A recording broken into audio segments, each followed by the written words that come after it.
सभी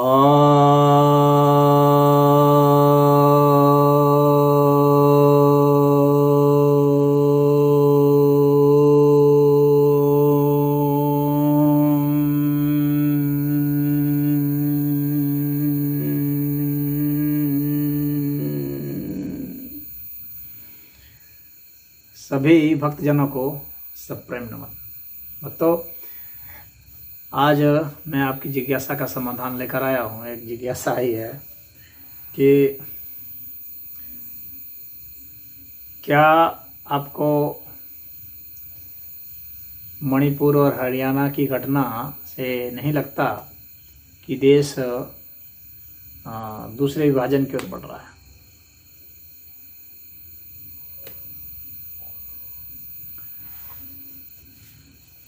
मुझे इन घटनाओं से नहीं, बल्कि इन घटनाओं के पीछे जो आइडियोलॉजी है उससे ही लगता है कि देश दूसरे तीसरे कितने प्रकार के विभाजन की ओर बढ़ रहा है। दूसरा ही क्यों मान रहा है? इसके पहले जब देश में गंधार भी शामिल था तो अभी तो बट गया था। हम तो सांस्कृतिक देश मानते हैं।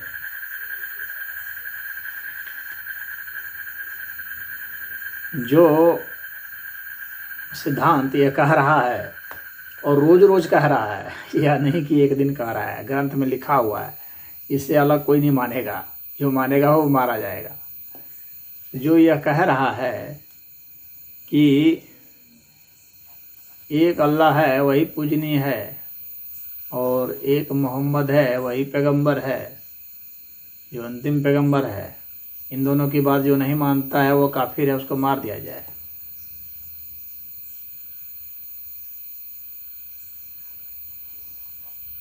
और इसका अर्थ यह हो गया कि जो दूसरे एक अल्लाह वही पूजनीय, इसका मतलब है कि जो अन्य जो हैं, राम कृष्ण ये हैं, बुद्ध हैं, कबीर हैं, ये सब पूजनीय नहीं है।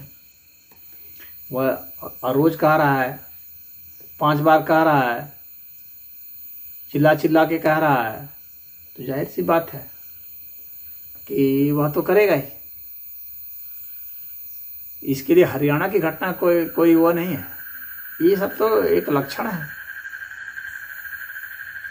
जैसे जैसे आबादी बढ़ती जाएगी वैसे वैसे आप देखेंगे हर राज्य में होगी घटना, हर शहर में घटना होगी।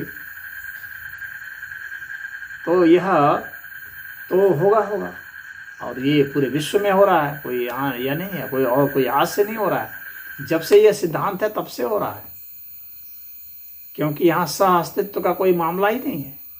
सह अस्तित्व के लिए कोई जगह ही नहीं है, कोई गुंजाइश ही नहीं है, कोई स्पेस नहीं है। अन्य के जीने का कोई स्पेस ही नहीं दे रखा है। समानता के साथ नहीं जी सकते और सम्मान के साथ नहीं जी सकते। इस्लामिक स्टेट में जो जी रहे हैं आप देखेंगे कैसे जी रहे हैं, 2 दर्जे के नागरिक होकर के जी रहे हैं।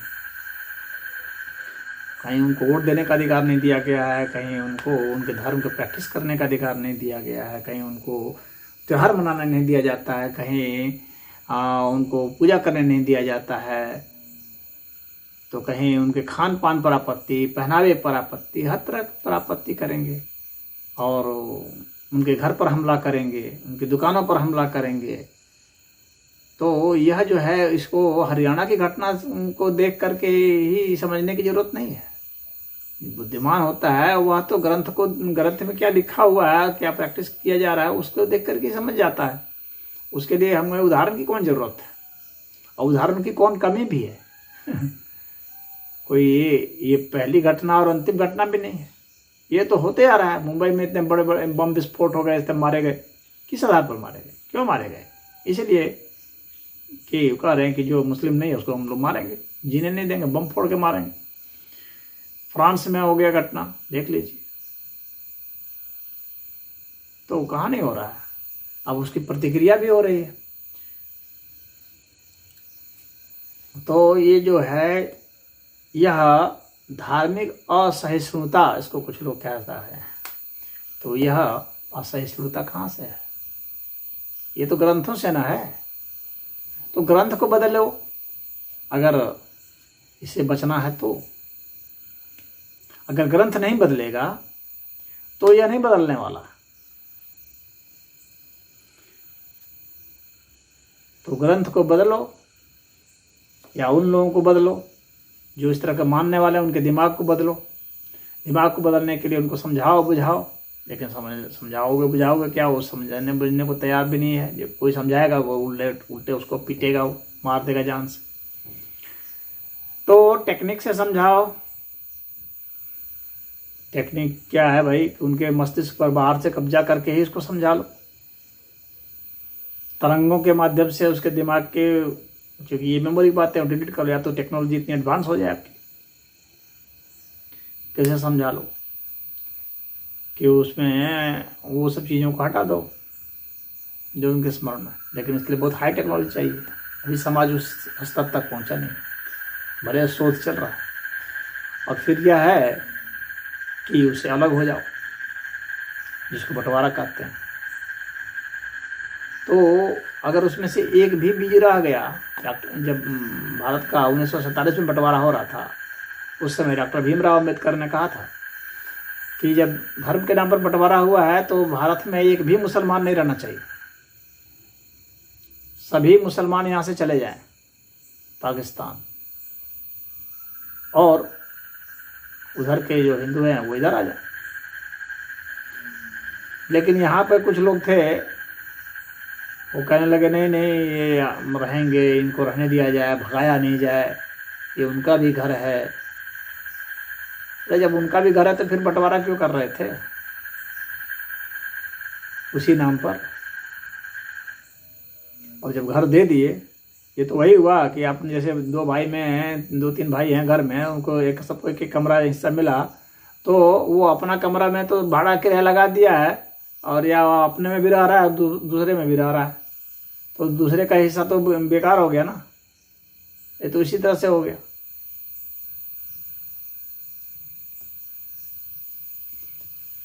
तो जब बंटवारा भाई हो गया है तो अपने कोठरी में जाओ, दूसरे कोठरी में क्या करोगे? नहीं नहीं इस कोठरी में भी रहेंगे, उस कोठरी में भी रहेंगे। उसका उद्देश्य तो है कि सब कोठरी में रहे और जिसमें जो रह रहा है उसको भगा दें, वो बाहर आप रोड पर घूमे। तो डॉक्टर भीमराव अम्बेडकर ने उस वक्त वो कहा था, तो ये गांधी नेहरू ब्रांड के जितने लोग थे, इन लोगों ने कहा कि नहीं नहीं नहीं इनको रहने दिया जाए, और उसी का दुष्परिणाम आज फिर झेल रहा है, और ये झेलते ही रहेंगे। अगर फिर एक बंटवारा हो करके, अगर बंटवारा हो जाए, सुलझ जाए तो बहुत अच्छा है, या तो उनके घर वापसी हो जाए, या तो उनको बंटवारा ही कर दिया जाए, क्योंकि वे मानने वाले हैं नहीं, मनवाने का कोई विधान भी नहीं है। उनको दे करके उनसे पिंड छुड़ा लो, और इस बार जब बंटवारा करो तो एक भी नहीं रहना चाहिए, और रहना ही नहीं चाहिए। फिर आगे उनको अलाउ भी नहीं करना चाहिए कि वे यहाँ आ सकते हैं और रह सकते हैं। उनको किसी भी अर्थ में नागरिकता नहीं मिलनी चाहिए। हमें इस्लाम को ही प्रतिबंधित कर देना पड़ेगा भारत में, जो रेस्ट ऑफ इंडिया जो बचेगा। तो मैं कोई मुसलमानों का विरोधी नहीं हूँ, ऐसा नहीं समझना चाहिए, लेकिन इस्लाम का जो सिद्धांत है वह उसका विरोधी जरूर हो,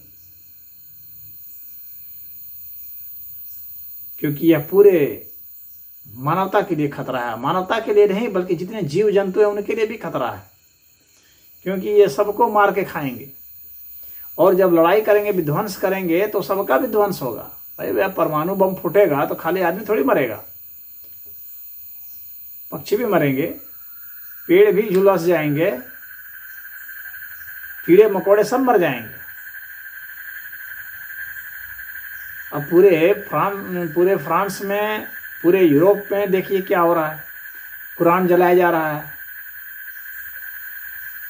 कुरान जलाया जा रहा है तो अब उसमें क्या हो रहा है, प्रतिक्रिया होगी। भाई जितने इस्लामिक हैं वे सब उस पर हमला करेंगे, कुरान क्यों जला रहे हो, जलाना तो गलत है, इसको मैं भी मानता हूँ। जलाने से क्या होगा? उसको अगर मुस्लिम लोग ही जलाते तो कुछ बात होती, और जलाने की फिर जरूरत ही क्या है जब हम उससे सहमत ही नहीं, छोड़ दो उसको, उसका ऐतिहासिक महत्व रहने दो। लेकिन अगर उसको गैर इस्लामिक लोग जला रहे हैं तो इसका मतलब क्या है? कि इसका मतलब है कि जो उसको मानने वाले लोग हैं उनका जो है आप प्रतिरोध कर रहे हैं, विरोध कर रहे हैं, तो वे जो है आपसे लड़ेंगे। तो अब वहाँ पर वे आतंकवादी घटना करेंगे, फिर क्या होगा कि फिर वहाँ पर भी जो है उसकी प्रतिक्रिया होगी, फिर जो है लड़ाई होगी। यानी बंटवारा अगर आपने कर दिया है तो वह तो टालने के लिए तो ठीक था, लड़ाई तो होती ही होती। बंटवारा होने के बाद भी लड़ाई होगी, ऐसा थोड़ी एक बंटवारा हो गया तो लड़ाई नहीं होगी, नहीं होगी। क्योंकि उसका उद्देश्य है कि एक भी दुनिया में आदमी गैर मुस्लिम नहीं रहना चाहिए। जब यह उद्देश्य ही हो तो बंटवारे से भी आपको तत्कालिक कुछ राहत मिल सकती है। अम्बेडकर जी से मैं बस इतना ही मात्र से सहमत हूँ कि तत्कालिक राहत तो मिल जाएगी आपको, लेकिन यह नहीं है कि आपका खतरा टल गया, खत्म हो गया, नहीं। क्योंकि सिद्धांत वहाँ पर है, और जब सिद्धांत है और उसे मानने वाले लोग हैं तो वे हमला करेंगे आपके ऊपर, क्योंकि उनका सिद्धांत है कि एक भी गैर मुस्लिम दुनिया में नहीं रहना चाहिए। तो जाहिर सी बात है कि हमला करेंगे, हमला करेंगे, यानी युद्ध अवश्यंभावी है। तो अगर कोई हिंदू ऐसा है या कोई नेता ऐसा है या कोई पार्टी ऐसी है जो सोचती है कि कुछ शांत समझौता हो जाएगा, मामला हल हो जाएगा, ऐसा कुछ नहीं होने वाला है। ये बेवकूफ़ों की गणना है बस। जो फिलॉसफी उनका जानते हैं वे जानते हैं, इसलिए फिलॉसफी को समझना सबसे जरूरी होता है। फिलॉसफी उनकी यही है कि एक भी गैर मुस्लिम नहीं होना चाहिए। और ऐसी स्थिति में क्या है? ऐसी स्थिति में लड़ाई है। या तो आप समर्पण कीजिए, मुसलमान बन जाइए, या फिर लड़ाइए। और तत्कालिक रिलीफ है कि बंटवारा कर लीजिए। तो यूरोप को तो भाई यूरोपियन सब भी बहुत लड़ाकू रहे हैं, बहुत युद्ध किए हैं, युद्ध करते आ रहे हैं, आज भी युद्ध कर रहे हैं। तो ये जो ईसाई मत है, मणिपुर की घटना का कांड है, वहाँ ईसाई और हिंदू वाला मामला है, और हरियाणा में इस्लाम और हिंदू वाला मामला है। तो मणिपुर में जो ईसाई वाले हैं उनका भी वही कांड है। यूरोपियन सब जो किए हैं, यानी ईसाई सब जो किए हैं, वो पूरे इतिहास में वे भी जलाए हैं, लेकिन वे मुसलमानों की तरह उतने खतरनाक नहीं है। उस अर्थ में वे यह नहीं कहते कि एक भी दुनिया में गैर ईसाई को नहीं रहने देंगे, ऐसा वे नहीं कहते हैं। लेकिन कहते नहीं हैं, लेकिन मंतव्य भीतर से वही है। उनके ग्रंथ में तो यह नहीं लिखा है कि एक भी गैर ईसाई को मत रहने दो, लेकिन उनके मन में यह लिखा है। और इस्लाम में तो ग्रंथ में भी लिखा है और मन में भी लिखा है। तो ये दोनों ही खतरनाक हैं और दोनों ही समाज में युद्ध करते ही रहेंगे, क्योंकि ये धर्म तो है नहीं, ये तो गिरोह है, सामाजिक गिरोह, राजनीतिक गिरोह, आर्थिक गिरोह। आप देखेंगे, क्योंकि यहाँ ये आत्मा का उत्थान, मनुष्य को बेहतर बनाने का इनका वो नहीं है। अगर इनका यह होता तो जो लोग बेहतर बना रहे हैं उसको जाकर के नहीं कहते कि तुम धर्म परिवर्तन कर दो। क्यों भाई? जब वो बेहतर बना ही रहा है, तुम्हारा भी उद्देश्य वही है, तो बनने दो उसको, जैसा है उसको, जहाँ है जैसा है, अपना विकास कर रहा है, करने दो। लेकिन वैसा नहीं करने दे रहे। नहीं, हमारे मत को स्वीकार करो। There is one God only, ये क्रिश्चियन कह रहा है। No other God is possible. तो आपके गॉड को कहाँ स्वीकार कर रहा है? वो भी नहीं स्वीकार कर रहा है। तो जो अब्राहमिक रिलीजन है वो स्वीकार ही नहीं कर रहा है। तो वह यह कह रहा है कि जो दूसरे सभ्यता वाले हैं, दूसरी संस्कृति वाले हैं, दूसरी मान्यता वाले हैं, दूसरे त्यौहार मनाने वाले हैं, दूसरे ये सब मानने वाले हैं, रहन सहन वाले, इनको मार के समाप्त कर दो, इनको परिवर्तित कर दो, दबाव कर दो, इनके ऊपर जुल्म करो, इनको हतोत्साहित करो, इनका मखौल उड़ाओ। यही देखेंगे। ये फिल्म बनाएंगे तो वही करेंगे, ये कुछ भी बनाएंगे तो वही करेंगे। ये तो टिश्यू पेपर भी बनाते हैं तो उसमें जो है हिंदू देवी देवताओं की तस्वीर बना देते हैं, उससे जो है चूतड़ पोंछने का काम करते हैं।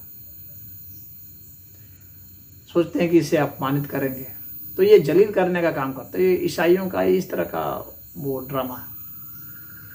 तो अब ये जो है वहाँ पर, अब इन्होंने क्या गलती की थी, जो ये सोचते हैं, जो ईसाई सब सोचते हैं कि भाई हम सबको ईसाई बनाएंगे, उसी तरह से मुसलमान भाई तो उनका तो ओपन है, ईसाई सब कहते नहीं है, मुसलमान खुल के कहते हैं, तो उनका ओपन है। उन लोगों को इन लोगों ने आने दिया अपने यहाँ ह्यूमैनिटेरियन ग्राउंड पर, मानवता के आधार पर। उस वक्त तो मानवतावाद की बात कर रहे थे।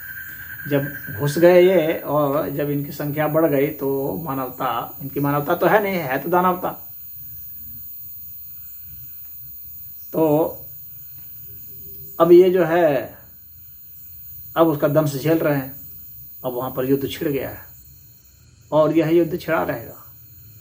और आपस में ये समझौता थोड़ी देर के लिए कर भी लें, अगर मिल बांट करके कर लेते हैं। भाई बायकॉट शुरू हो गया, स्वीडन और डेनमार्क में जलाया गया तो वहाँ बायकॉट शुरू हो गया उनके प्रोडक्ट का, उनके देश का। मुस्लिम देश ने बायकॉट शुरू कर दिया। तो कहीं ना कहीं समझौता इनको करना पड़ेगा, और समझौता अगर कर लिए तो ठीक है। अब जो है इनके यहाँ जो रिफ्यूजी हैं वे बढ़ने लगेंगे और धर्मांतरण तो छोड़ेंगे नहीं एजेंडा। तो जाहिर सी बात है कि वे एजेंडा छोड़ेंगे नहीं और ये भी छोड़ेंगे नहीं, तो क्या होगा, अंत में संघर्ष होगा, युद्ध होगा। युद्ध तो अवश्य संभावी है, युद्ध से नहीं बच सकते कोई भी नहीं,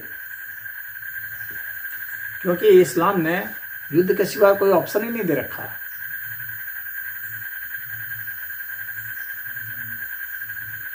आप सम्मानपूर्वक नहीं जी सकते, तो युद्ध तो होगा। तो देश का बंटवारा हो जाए, यूरोप का बंटवारा हो जाए, हर जगह जहाँ जहाँ मुस्लिम जाएंगे वहाँ विभाजन होगा, हर जगह जहाँ जहाँ ईसाई जाएंगे वहाँ विभाजन होगा, यह तय है। और जहाँ इस्लाम और ईसाइयत दोनों पहुँच गए वहाँ ज़बरदस्त विभाजन होगा, वहाँ ज़बरदस्त दंगे होंगे, और भारत जो है इसका अखाड़ा बनने वाला है। कुछ लोग कहते हैं कि भारत जो है वो हो जाएगा, ये सरकार आ जाएगी तो वो सरकार आ जाएगी, कुछ नहीं होगा। ये बकवास की बात है, ये मूर्ख लोगों की सोच है कि अमुक सरकार आ जाएगी तो अच्छा हो जाएगा, सुलझ जाएगा। तो नहीं, ये सरकारें नहीं, ये आबादी से सके, आबादी बनाती है ना सरकारों को। सरकार थोड़ी आबादी बना रही है, आबादी उत्पन्न करती है सरकार को, जनसंख्या वहाँ जो है वह उत्पन्न करती है कि किस प्रकार की सरकार हो और कैसी सरकार नहीं हो। तो जाहिर सी बात है कि जिसकी जिसकी आबादी बढ़ती जाएगी वो अपनी फिलॉसफी लाता जाएगा। तो भारत में उनको बहुत अच्छा मिल गया मौका, क्योंकि अब एक भारत ही बचा है जहां उनको जीत हासिल करनी है। तो वहां पर जो है अब दोनों आ गए हैं, ईसाई भी आ गए हैं, इस्लाम भी आ गया है, और विभाजन का वो कुछ चक्र रचा जा रहा है। भारत तो बहुत बड़ी मुसीबत में है, और एक विभाजन की नहीं कई विभाजन के चक्कर में है यह इसका। और आने वाला जैसे जैसे समय बढ़ेगा, जैसे जैसे उनकी आबादी बढ़ेगी, वैसे वैसे यह जो है विस्फोटक स्थिति होती जाएगी, दंगे हर जगह होंगे।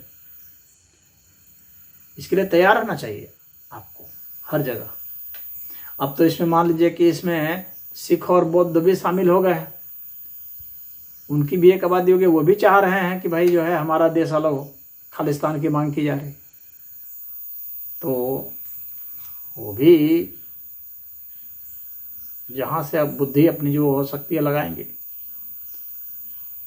अब इनका उपाय क्या है? उपाय तो बस यही है, जितने अधिक से अधिक घर वापसी अधिक से अधिक संख्या में कराओगे और जितना ये कम रहेंगे उतना समय तक भारत जो है संस्कृति भारत की बची रहेगी, और इनकी संख्या जितनी बढ़ेगी उतना ही ज़्यादा सनातन संस्कृति का नाश होगा।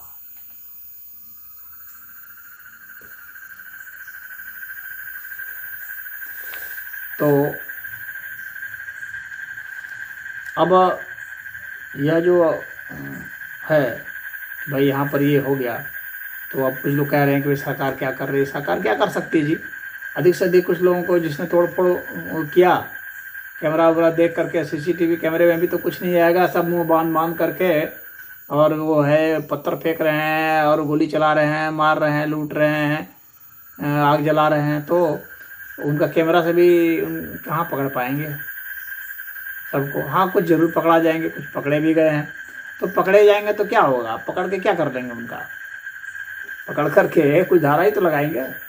वकील उनके बैठे हुए हैं, जमानत ले लेंगे, बात खत्म हो गई। तो फिर वही काम करेंगे, कहीं और जगह करेंगे या वहाँ पर भी करेंगे।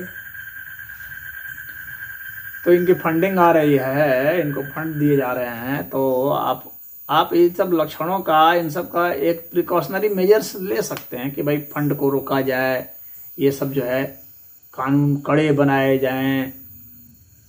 लेकिन इतना जान लीजिए कि जब तक उसकी फिलॉसफी है तब तक जो है वास्तविक निदान नहीं है। आप उनको एक देश दे दें तो कुछ समय तक जरूर बच सकते हैं, ज़्यादा समय तक उनसे टेक्नोलॉजी में आगे रखकर बच सकते हैं। जैसे इजराइल बचा हुआ है, अपनी तकनीक के बल पर बचा है। लेकिन कब तक बचा है, जब तक वह तकनीक में बहुत ज़्यादा मार्जिन से अंतर किया हुआ है तभी तक। और जब तक उसके यहाँ भी मुस्लिम है, वहाँ भी आबादी बढ़ रही है, करीब 13-14% वहाँ भी मुस्लिम है। तो वे बाहर वाले जो मुस्लिम हैं, फ़लस्तीन वाले, उनका साथ दे रहे हैं भीतर से, क्योंकि उनको साथ देना ही है भाई, इस्लामिक भाईचारा है तो उनको साथ देना है, तो उनको साथ देंगे। अब ये 13-14% जब 20% बढ़ जाएगा तो मांग करेगा कि हमारा अलग देश हो। तो इजराइल जो एक खुद ही बहुत छोटा सा है, उसका फिर विभाजन होगा। अब इस तरह से अब फिर उसमें कुछ घुस जाएंगे। इस तरह से करते हुए उसमें एक जैसे एक वायरस होता है, वह एक वायरस, कोरोना वायरस पूरे संसार में फैल गया, उसी तरह से ये फिलोसफिकल वायरस है, ये आप सांप्रदायिक वायरस कह सकते हैं। तो ये फैल जाएगा, क्योंकि वो अपने उसी लगेगा तो जिहादी एलिमेंट सब फैल जाएंगे और वही वो करेंगे। तो हम लोग की न्यायपालिका क्या कर लेगी, कुछ नहीं कर पाएगी। न्यायपालिका जमानत दे देगी न्यायपालिका, और क्या कर लेगी। या एक आध को दंड ही मिल गया 3-4 बरस का, तो उससे क्या हुआ, उसकी फिलॉसफी तो खत्म नहीं हुई ना, उसके संस्थान तो खत्म नहीं हुए, उसमें फंडिंग तो खत्म नहीं हुई, कुछ भी नहीं हुआ। और वहाँ तो सारे लोग वही वैसी तरह के हैं। वो फिर 200, 500, 1000 उपद्रवी खड़े हो जाएंगे। उनको स्पॉन्सर करने वाले लोग हैं, उनके पूरे परिवार को संरक्षण देने वाले लोग हैं, यहाँ तक कि उनको पेंशन फैसिलिटी भी देने वाले लोग हैं। ये आपके परिवार को ये सब दिया जाएगा।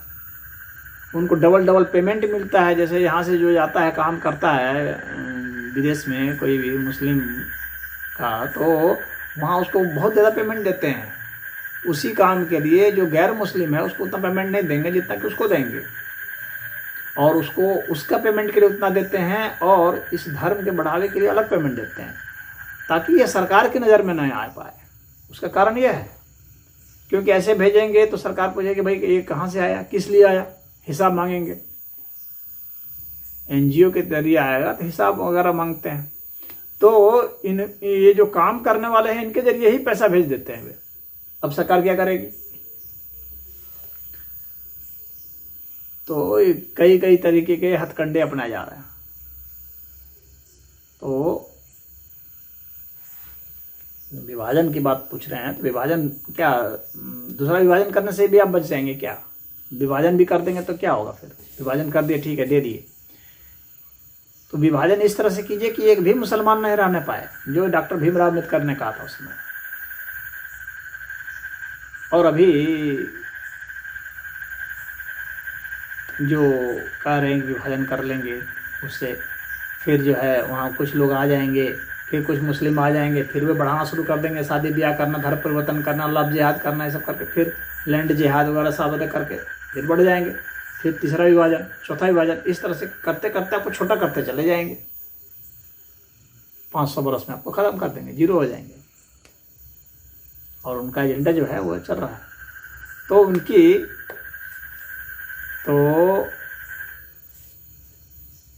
आप तो तकनीक इतनी विकसित कर लीजिए, जैसे मैंने कहा कि उनके दिमाग को बदल दिए, या उनमें ही खुद ऐसी जागृति हो कि वो अपने धर्म के इस कुरूप चेहरे को या अमानवीय, अवैज्ञानिक, कुतार्किक चीज़ों को इनको बदल दे। वह तो होने से ज़्यादा अच्छा होता। तो कुछ हो भी रहा है, मान लीजिए कि एक्स मुस्लिम मूवमेंट चल रहे हैं, कुछ हो रहा है, लेकिन वे कुछ ही हैं, उनमें से बहुत सारे लोग तो खाली कमाने के लिए ऐसा सब कर रहे हैं। हाँ, कुछ आलोचना भी कर रहे हैं। हाँ, लेकिन अब ज़मीनी स्तर पर कितना वो उतरता है उसको देखना है। सब तो चेहरा ढक करके, मुंह ढक करके करते हैं। खुलेआम जब मुंह दिखा के करते और बोलते और उसमें वो बात आती तो एक मामला होता। खैर, सब स्टेज होता है एक, तो हो सकता है आगे आने वाले समय में ऐसा हो जाए।